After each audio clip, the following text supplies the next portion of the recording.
10 de la mañana con 6 minutos, tenemos 19 grados. Hasta ahora en Montevideo, momento de invitarlos al teatro. ¿Por qué? Porque mañana y pasado se va a estar presentando en el marco de este Teatro Galpón Internacional la obra Protocolo de Quebranto, una obra del director español Mario Vega, inspirada en testimonios reales, porque hubo un trabajo muy importante de investigación registrados en el marco de la guerra y de la invasión rusa a Ucrania. Y para saber los detalles, vamos a darle la bienvenida y los buenos días al propio Mario Vega, director artístico de esta obra de teatro. Bienvenido. Muchísimas gracias. Bueno, me surge la duda de ¿por qué expresar esto en una obra de teatro? ¿Cómo surge la idea? ¿Venían trabajando, analizando las cuestiones desde migratorias, los conflictos bélicos, la violencia que hay en el mundo y se llega a Ucrania? ¿Qué es lo que pasa por estas cabezas? Nosotros desde hace años, desde 2015, hicimos un primer trabajo que tenía que ver con las migraciones. Contábamos la historia de Suleimán, un niño que de un pueblo de Mali hacía todo el viaje hasta llegar a Europa, con todo lo que se suponía. Habíamos hablado de los refugiados, habíamos estado el año pasado en la Sala Verde, con un espectáculo que se llama Moria, que cuenta la historia de dos mujeres refugiadas afganas en un campamento de refugiados en Grecia. Y habíamos hablado de la migración, habíamos hablado de lo que pasa, pero no habíamos hablado de los motivos de por qué migra la gente. Nos faltaba ahondar en esa parte. Y entonces, justo cuando estalla la invasión, la terrible invasión rusa en Ucrania, decidimos que era el momento de hablar de la guerra, uno de los grandes motivos por el que la gente termina desplazándose, y nos fuimos a Ucrania. Y no se querían quedar con esos testimonios tal vez que llegaban a España, sino ir al lugar, estar in situ. Exactamente, entonces decidimos irnos a Ucrania en el primer aniversario de la guerra, un equipo con el que habitualmente trabajo. Con periodistas independientes, además. Exactamente, con Nicolás Castellano, Ana Suriñac, y hicimos todo un trabajo de entrevistas en profundidad a 19 víctimas directas de la guerra. ¿Y qué encontraron ahí? Pues lo peor del ser humano, el dolor, pero encontramos gente que nos pedía por favor que contáramos la historia. Dice, es importante que esto no se repita, que no vuelva a suceder. Y entonces nos encontramos desde un padre que había enterrado a su hijo, que le había matado un francotirador ruso en el jardín de su casa, o al cura de Bucha que llegó a enterrar 117 cadáveres en los jardines de la iglesia. O sea, de buenas primeras, todo el mundo viviendo, claro, eran curiosas las entrevistas porque no hacíamos entrevistas a gente que tenía un pasado, sino durante una guerra activa, que se estaba bombardeando día a día, que había días que teníamos que salir con chaleco antibalas o con casco o con... Mario, y a partir de esos testimonios, porque deben haber sido muy variados, ¿no? ¿Cómo lo vive cada uno o cada una de esas personas? Desde un padre que entierra a un hijo por esta situación, desde el que fue herido de fuego, el que tuvo que irse por un tiempo, volver. ¿Cómo confluye todo eso en esta historia que además es muy particular, ¿no? Sí, porque al final decidimos que tenía que ser una obra de ficción. Hay que hacer una síntesis de todo eso. Claro, claro. De todo lo que vivimos, Porque además yo tengo el recuerdo del regreso de ese viaje, donde fue un viaje bastante aséptico, donde intentábamos...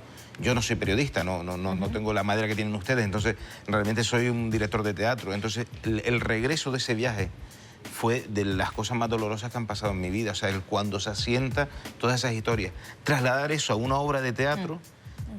fue un trabajo muy arduo, pero es verdad que contaba con un equipo de intérpretes estupendos, que son Mingo, Luífer y Marta, que están trabajando de una manera tan brutal en el proceso que lo que hacen en escena es algo que mueve por dentro y que realmente ves que te transmite la situación de un periodo de alerta, de alarma. ¿Se pudieron contestar la pregunta de si el abuso de poder, la violencia, la guerra es inherente a la condición humana?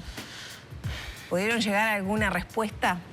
Yo te diría que sí, pero tampoco lo sé. Lo que sí sé es que todo el que se acerca a la guerra, o sea, para nosotros el concepto al final con el que trabajamos es que la guerra es un cáncer. Y todo el que se acerca a la guerra padece la metástasis de ese cáncer. No hay nadie que quede indeleble a eso. Y inclusive te diría que se rompe la barrera de víctimas y victimarios. O sea, en el fondo todos somos todos. desde yo cuando estoy allí o el periodista de guerra que está participando, al final también se convierte en una especie de victimario en según cómo trate esa información después los medios en sus casas. Y al mismo tiempo ese es el leitmotiv que sucede en el espectáculo, que tiene que ver cómo esos roles de lo que es una víctima, un victimario, se van transmutando. Y desprenderse de esas condiciones que es tomar partido, ¿no? Por uno o por otro, el escuchar esos testimonios tremendos, ¿no? Sí. Cuesta. Sí, o sea, al final es verdad que estás todo el tiempo condicionado porque lo que te están contando no te están vendiendo algo, sino tú has llegado allí y te están contando su vivencia. Claro. No venden una vivencia ni una información. Y Mario, bueno, ¿cómo se traslada esto a la anécdota de los personajes? ¿Qué personajes son? ¿Qué vivencias tienen durante la obra para, bueno, sintetizar todo esto que venimos hablando y que ustedes vivieron en esa investigación en Ucrania? Son bien extraños, ¿no? Los personajes, o por lo menos de la información que se desprende de la Gacetilla. Lo que hicimos fue extraer, y fue el arranque del proceso creativo, que era traducir esas entrevistas que se hicieron y los actores simplemente interpretar a los personajes, sin obra de teatro y sin nada. Fue el arranque del proceso hasta llegar a lo que queríamos contar. Si bien la trama es una ficción, o sea, la trama es una ficción, la vida de los personajes son realmente la vida de las personas que entrevistamos. Entonces, hemos elegido 3 de ellos, desde el padre que enterró a su hijo en el jardín de su casa, a una niña que se tuvo que criar, estuvo durante un mes, siendo muy pequeñita, en un búnker, escondida debajo de los rusos, viviendo todo lo que se puedan imaginar y más, y un fotoperiodista, para el cual hicimos un trabajo también con periodistas de guerra muy extenso, donde realmente ellos mismos te cuentan que su relación con la guerra se transmuta y pasa una cosa que es terrible, que es anestesia. Que es un poco lo que nos pasa en general con las noticias. Hay un momento dado que oímos hablar tanto del bombardeo, de los niños muertos en Gaza, que cada vez nos sorprende menos, estamos más anestesiados. Sí, y necesitamos hacerlo también para poder convivir con eso, ¿no? Porque es tan duro que si no estaríamos... Es necesario, pero por eso yo creo que el teatro es una herramienta que es muy interesante porque realmente no te da una información, sino te hace vivir un viaje. ¿Y quién es Kresk? Kresk es un traficante de armas, es que no es ni traficante. Es el protagonista.